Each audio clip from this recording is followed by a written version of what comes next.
Nagsimula na ngayong araw, December 14, ang Oplan Iwas Paputok ng DOH. May ulat si Jasmine Gabriel Galban. Nagsimula na ngayong araw ang Oplan Iwas Paputok na kampanya ng Department of Health.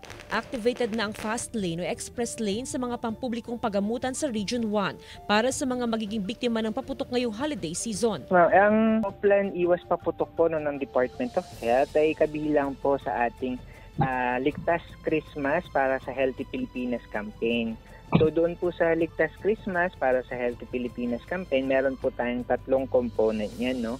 Yung healthy celebration, healthy andaan, at ito pong iwas paputok. Sa monitoring ng CHD-1, karaniwang itatala ang mga firework-related injury sa ikalawa o ikatlong linggo ng Desyembre. Sa December 21, itataas sa Code White ang alert status ng mga pagamutan na pagsisimula ng surveillance ng DOH kaugnay sa mga firework-related injuries. Sa Dagupan City, noon pang nakaraang linggo, bumisita na sa mga paaralan ang pamunuan ng City Health Office para hikayatin ng mga estudyante na iwasan ang paggamit ng paputok. Pumunta kami sa 7 schools kahapon.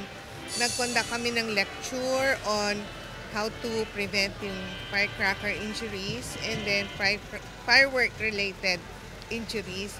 And then yung mga gagawa sila ng alternatibong pampaingay. Sa ngayon, wala pang naitatalang firework-related incident ng CHD. Panawagan ng Health Authority, iwasan ng home remedies o treatment kapag nabiktima ng paputok at agad na magtungo sa ospital.